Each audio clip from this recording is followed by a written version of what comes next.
guys, welcome to my review, finally here, of the FNAF movie. This is what I've written. I could have written more. I could have done more. I was going to be checking out the FNAF movie game, which I stayed away from until after I saw the movie because it has a lot of spoilers in it. Okay? So pretty much, summary of the movie. This is major spoilers, by the way. If you guys haven't seen the movie and you want to, maybe you should go watch it before you watch this, okay? Okay? So pretty much, there's this guy named Mike, right? And he has a lost brother who got kidnapped when they were on a camping trip. And he sort of never forgot about that. Now he's an adult. Pretty much Mike has a younger sister. And, you know, they don't really get along. She sees ghosts and stuff. It's the missing children, yada, yada, yada. They have an evil aunt who wants custody of her. Mike can't keep a job, so he starts working as his night security.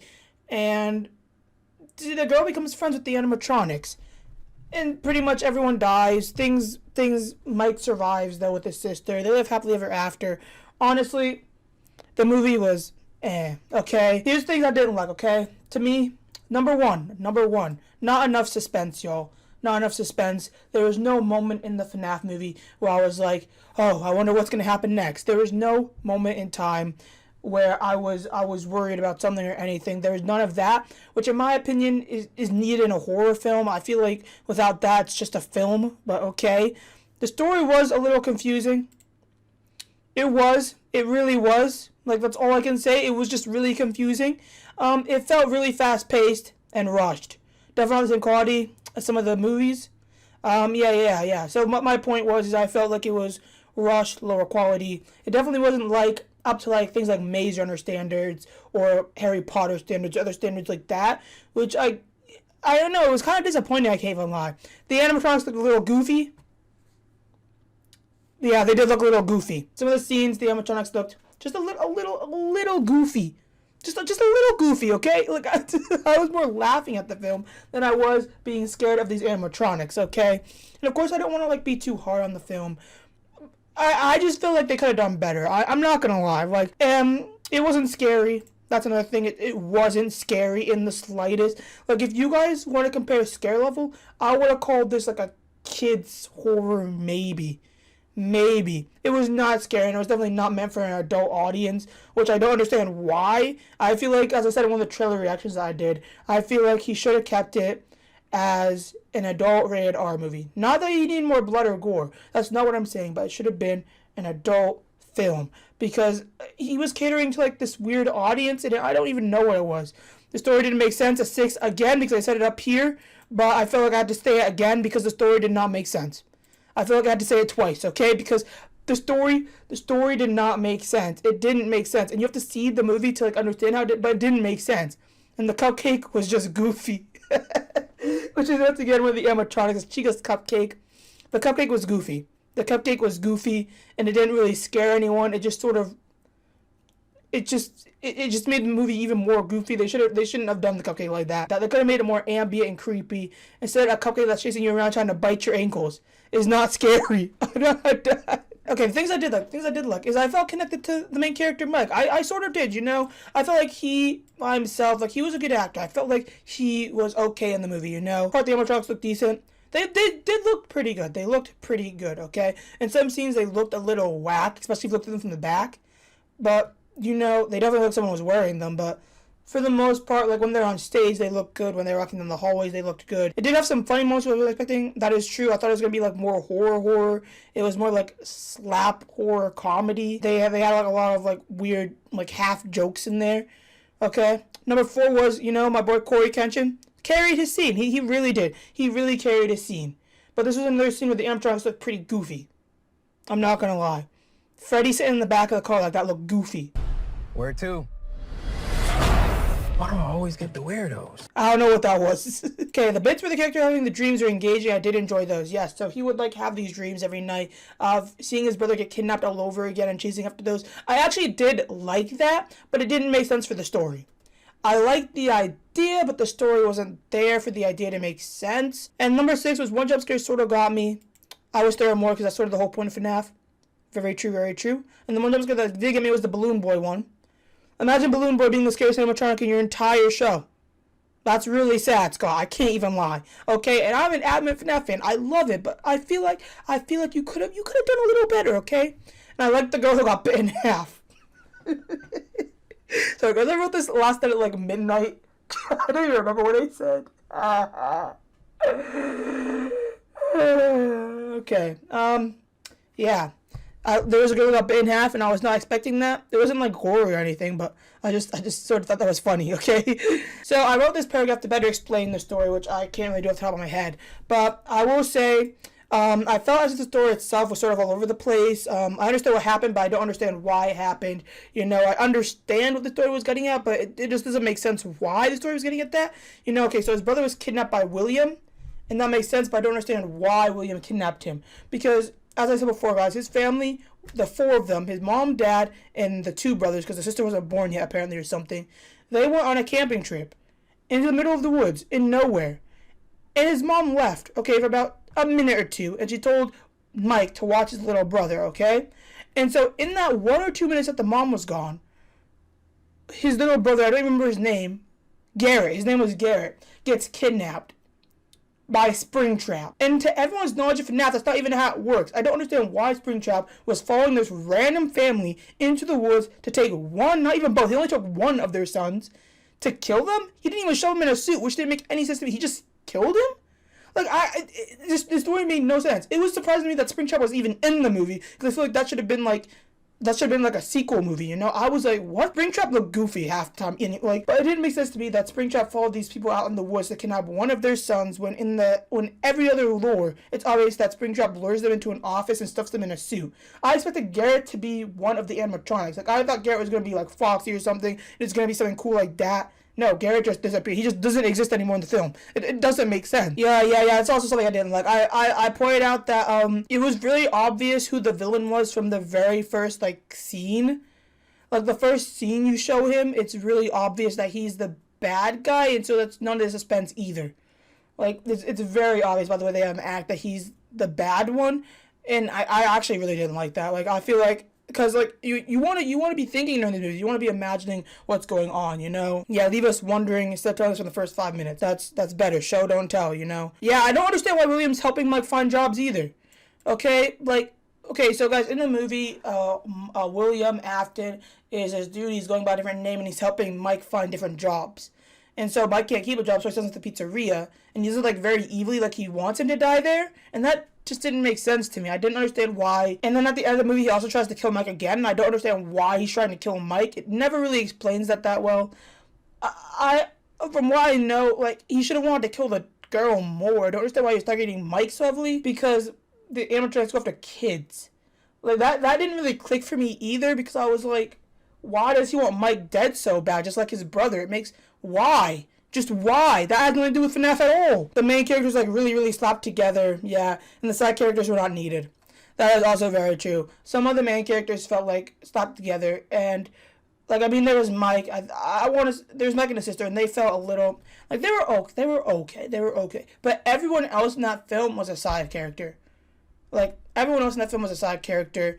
And there was no need for them, guys. You know, side characters are usually a grappling. The story drives onto these side characters. It pulls them back, and then it launches itself forward. That's what a story does. That's what a good story does, you know. It uses these side characters to propel the story forward and move it forward. Whereas this film didn't do that. These side characters were just there. They didn't do anything. They weren't important. So in the first 20 minutes, you find out that all these side characters are evil, which once again, there's no suspense, there's no point. Mike never even found out that they were evil. He never even realized that they were against him, which is why. They try to trash the pizzeria, the animatronics body them all in the first 20 minutes. That was pointless. It was so pointless. I don't understand why they set the whole story up for them fighting for custody and going to court to get the girl, and then just kill almost all of them. The only people they didn't kill was the aunt and the lawyer. The lawyer was only there for 3 punchlines. There was no need for that lawyer. That lawyer did nothing. He sat there at the booth in one scene, and he said some jokes, and he was never mentioned again. And I felt like it was just all the characters just pointless. Even the aunt who wanted custody, she got bodied too. There was barely any scenes with them, barely any lines. They were not needed. Those characters were not needed unless he was gonna. I assumed they were gonna have some end rapport where the side characters find out that they're evil, and they go to court and they go to jail, they then get eaten by animatronics. But It was really honestly pointless. I felt that. And even Vanessa, who wasn't really supposed to be a side character, but she sort of felt like one. Even Vanessa felt so slapped together. Vanessa's a police officer, by the way, who was trying to convince Mike not to work there. I don't understand, because Springtrap is Vanessa's father. See what I mean? It makes no sense. It makes no sense. It made no sense, guys. Like, see, as I'm explaining the story, you're listening to me explain the story, and you're saying that makes no, yeah, it makes no sense. You're right. It made no sense, okay? Yeah, I don't understand why Vanessa was his daughter and why it took her so incredibly long to do anything. The story to me just seemed incomplete, and I was actually disappointed by how not scary it was. And coming from me, Springtrap seemed a little rushed, and the climax finished before it began. Kind of like your man, because I think I'm funny. He didn't seem evil. He didn't have that. Like, you could tell he's evil, but he didn't even sound like Springtrap. And he's like, I always come back, but he says it in the most goofy voice. Like, they should have given him a voice changer, as I mentioned later. They should have given him a voice changer to make him seem a little more like husky and creepy. I wouldn't really call it a horror movie. If you do, it's more of a kid's horror movie. I would actually argue Coraline is scarier. And I do generally agree with that. I agree Coraline was scarier than the FNAF movie, and I hate that. FNAF is a horror franchise that should not have been targeted to 10-year-olds. If you are between the ages of 8 and 12, you might have enjoyed that movie. But I feel like most of Scott's fan base this day isn't that age. I feel like most of us have become adults. I argue Coraline is scarier, along with Monsters, Inc., Corpse and Bride, Goosebumps, and Monster House. These are movies that I found a little bit scary as a kid, that I still find scarier than the FNAF movie. Yeah, I don't want to be overly harsh. I'm a critic. I'm usually not this harsh about movies, but it's a FNAF movie, and people were really hyped about it. The hype was crazy. And to be mid, I literally give it like a 5. I gave it a 5 out of 10. A 5 out of 10, guys. It was mid. It was just alright. The story could have been better. It was all right. I gave it like a 3 out of 5 stars, you know. I could be biased. I mean, maybe if you've never seen anything about FNAF and you watch it, it might be better. I don't know. It definitely won't make my top 20 movie list, guys. It definitely won't. It definitely won't be in my top 20 favorite movies all the time, anytime soon. It needs some changes. It's like if you read the Percy Jackson books and then you go watch the Percy Jackson movie. The movies are just bad. They're just bad. And that's what FNAF did. I feel like Scott could have given it to someone else who could have made the movie 10 times better, guys. I said everything. Animatronics were goofy in some scenes. That's pretty much it. And now I'm going to go and I want to go through some other people's reviews just to see, like, if there's anything I missed or if there's anything that they said or anything like that. So, of course, their links will be in the description below. Go check them all out. They're great people. I don't actually even know most of them, but I'm gonna assume they're great people, okay? We're actually gonna go and watch the FNAF movie gameplay from this dude called FuhNAff. We're gonna watch him because I don't want to play 2 hours of gameplay to see this. I don't, so we're gonna watch it. This is one of the cutscenes that you get after you finish the Freddy's in Space 3. I don't play Freddy's in Space for my channel, so I was gonna play this, but we're gonna see what's going on. Once again, FNAF in the description below. There's Vanessa. Vanessa. Which once again made no sense. She just appears out of nowhere. The pills on the bottom right? Oh my god. Adorable, aren't they? Yeah, and that's the training video they show you. Is now your sacred duty. Keep them safe. Yeah, look at Vanessa waving. I don't know why they called her Vanessa. It made no sense either. There's the bloody handprint right here from one of the side characters that got grabbed for no reason. They went so hard with this movie. Let Vanessa in the door. I'm looking. He's saying, when did he make this? I see Bonnie. Bonnie. He made this he streamed this 8 days ago. So he hasn't actually seen the movie yet. He's seen the cutscenes, and I'll say the cutscenes and the trailers did look good. They did look good. They look good. So I don't know if he's gonna be like critical too of the movie when he sees it, but the pill bottle. What is it? What is this pill bottle doing here? These are sleeping pills right here. These are sleeping pills. Vanessa really is just. What was he gonna say? Oh, I don't know. Bonnie's gone. The fan. This is from when a guy gets bodied next to the fan. The sleeping pills were what Mike took because he couldn't sleep all at night because of the dreams. This is weird. Why aren't they letting? Let Vanessa in. This is. Oh, she's gone. I fully expected. A door's opening, huh? Oh, there Vanessa is again. And there's Mike coming in for work. That's Mike right there. See, the movie seems creepier just from the CCT cameras, but it wasn't scary at all, guys. That's literally coming from me. Ah! Foxy. Yeah. I don't understand why they needed Vanessa in the film. It made no sense. Vanessa didn't actually help propel the story forward at all. Answer the phone. It didn't. Is it Scott? Yeah, see him. Guys, if you look at him through the movie, you know in the first 2 scenes that he's the baddie. Sorry, not Scott William. And he sends Mike here to kill him, but I don't understand why. The only reason they haven't given it the old wrecking ball treatment is the owner of well, he's kind of a sentimental guy, I guess. Just can't bring himself to let it go yet. Yeah. Had some trouble with break-ins over the years. This guy seems so happy. Like, it's just... There's so much going on. I'm so excited, I'm gonna cry. I was pretty excited too, you know, it was a little let down. I'm actually interested to see what he says once he sees the movie. I don't know if he's made a video on it yet or not. What is going on? Stop, stop, stop, stop, stop. Ah! Stop. Bro, are you good? Bro, are you good? Okay, let me... So yeah, pretty much it's just showing like different clips from the movie, I think. It's just like very parts and service. Again? What? Oh, wait, what was that? I don't actually remember that. This is his, this is his sister. No. This is his sister. She survived, guys. The animatronics trying to kill her was a little depressing as well, honestly. They kind of sucked. And guys, you could just tase him. They should have said it was a controlled shock, but she said just tase him. You could tase him, and the way they fell over after being tased was absolutely... It was embarrassing for them. I'm sorry. Like, that was funny. Bro. It was not scary. It was hilarious. This right, you see, they look okay. Hit it, guys. What's going on? Oh, here's Springtrap. Oh, you can see him. Yeah, he's wearing the suit. Oh, in the film, he's not Springtrap yet. He's Spring Bonnie, I believe. Yep. And he's wearing the Springlock suit. But anyway, thank you, FuhNAff. I'm gonna go and I'm gonna look at a few other, and I want to see the reviews. We got Dawko. And we're gonna look. I noticed he did do a review. I didn't watch it yet because I didn't want it to influence my review. Apparently, these are his non-spoiler thoughts. I watched the FNAF movie. Yes, we are going to an... Okay, he went to see the movie early. You know, they gotta do that. That's pretty cool. I just want to see if he had anything to say to add to it. This looks dope. This is a fire event. The free? That's fire. Hold up, guys. I'm only gonna show like a minute of this. You guys could go, you know, link in the description. Check him out, of course. Dawko. He's a good YouTuber. He's a good FNAF. I liked the movie, so that's good. From my experience, when we went to the screening, everybody seemed excited afterwards and happy and enjoyed it, so that's great. Okay. I came out the same way as well. Okay, so he liked it. It's the one word I can describe my experience watching that movie is emotional. So emotional? Throughout the movie, I was just watching some of the scenes. Some of the scenes you guys are going to love, FNAF fans. Some of the scenes, man.